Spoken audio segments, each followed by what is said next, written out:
Saan ka ba talaga nanggaling kagabi? Sinong kasama mo kagabi? Angela, pauwi na kasi dapat ako. Pero nakita ko yung batchmate ko ng high school. Sino? Sino? Sino? Si Matthew. Matthew. Parang ngayon ko lang yata narinig yung pangalan na yun. Hindi kasi, hindi ko pa siya nakukwento sa'yo. Pero hayaan mo, pag nagkaroon ng oras, imbitahin natin sa bahay, mag-dinner tayo, papakilala kita. I believe him. Not unless you don't trust your husband. May tiwala ako sa asawa ko, Chloe. Talaga ba? Bakit parang nagdududa ka? Gusto ko lang malaman yung totoo. Wala namang pagdududa dun sa tanong ko eh. Tsaka alam ko naman na walang gagawing masama tong si Bernard. Oo nga. Tsaka hindi naman lahat ng lalaki katulad ni Jerome na masamang tao. And who are you to judge? Ang point lang ni Jessie, hindi ka deserve ni Jerome. Maraming mas tamang lalaki para sa'yo. Maybe you're right. I do deserve someone better. But that doesn't give you the right na pakialaman ang buhay ko. Ang righteous kasi ng mga kaibigan ko eh.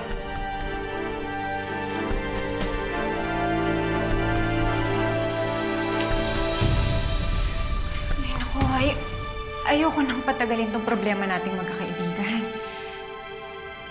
Kailangan ko na itong gawan ng paraan.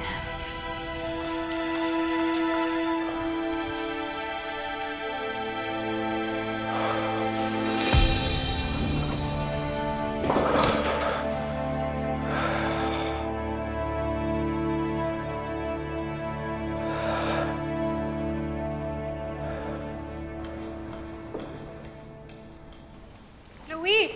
Sandali! What? Kausapin mo naman kami. Sobra-sobra naman yung galit mo sa amin. Chloe, sorry kung kahiwalay kayo ni Jerome. All thanks to you. Happy now? Bakit ka ba ganyan, Chloe?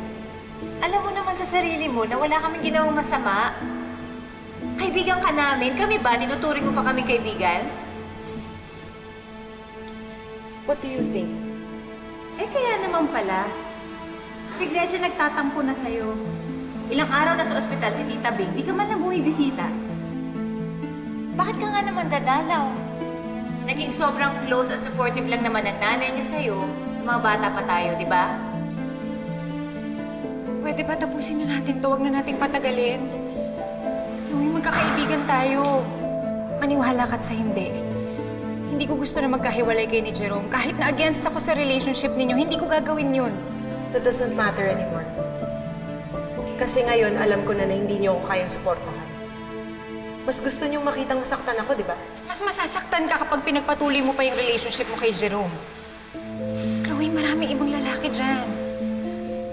You know, you're right. Meron na akong iba. And you won't hear anything about him. Kaya pwede ba? Huwag niyo nang pakialaman yung buhay ko. And don't follow me.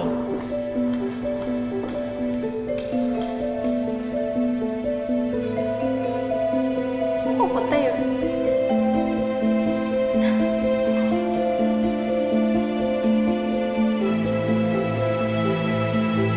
Saan ka nagaling kagabi? Bernard, ano? Sinong kasama mo kagabi?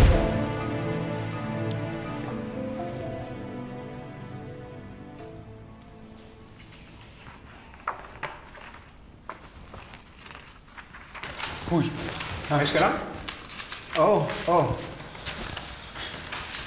Nasaan yung fangirl mo? Hindi ko alam. Alam mo, napansin ko, ibang klase dumikit si Chloe sa iyo ngayon eh, no? Alam mo, kung di kita kaibigan, isipin ko, girlfriend mo siya. Grabe magpapansin. Sa pwede ba iba na pag-usapan natin, huwag na siya. Oo, sige, titigil na ako. Pero sabihin mo muna, ano talaga yung ginawa mo sa kanya? Pinatikim mo ba ulit si Chloe? Ingay, sige, lakas mo pa para marinig na lahat. Sige! Nard, biro lang naman, pare. Bilis naman. Kasi... Bilis naman kuminit na ulo mo. Hindi naman totoo yung mga sinasabi ko, di ba? Di ba? Anak ng... Totoo nga!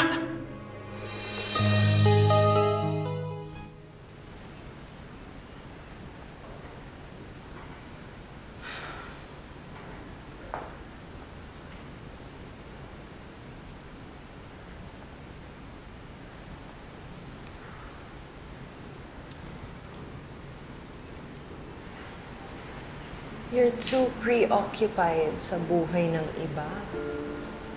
You don't even know kung ano nangyayari sa asawa mo. But I don't mind taking your place.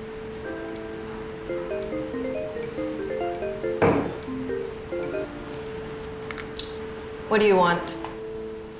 Hi, babe. You can't call me that. Tapos na tayo, Jerome. I'm sorry. Sobra lang ako talaga na-stress sa mga nangyari. Hindi ko minimin lahat ng sinabi ko. Really? So, anong plano mo ngayon? Kita tayo uli. Namimiss na kita. Namimiss ko na yung yakap mo. Namimiss ko na yung halik mo. Pwede ba tayo magkita ngayon? At pag nakuha mo na yung gusto mo, sideline na ako ulit. Huwag na lang, Jerome. Maghanap ka na lang ng ibang babaeng papatol sa'yo. Di ba alam mo naman yung sitwasyon natin? Pumayag ka nun dati. At ngayon ayaw mo na. Ano? May iba ka na ba? Yes. And he's way better than you. Alam mo na, sa pagyakap, sa paghalik, so goodbye for good, Jerome. Pagtiyagaan mo na lang yung asawa mo, si Dayan.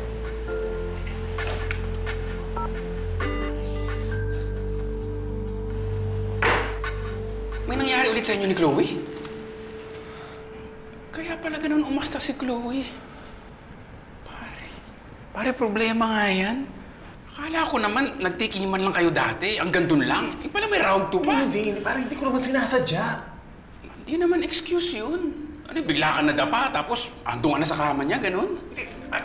Alam ko, okay? Ang sinasabi ko lang, hindi ko napigilan yung sarili ko.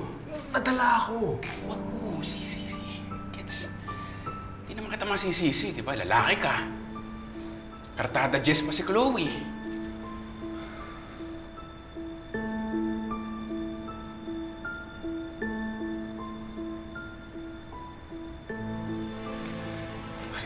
Mali yung nangyari.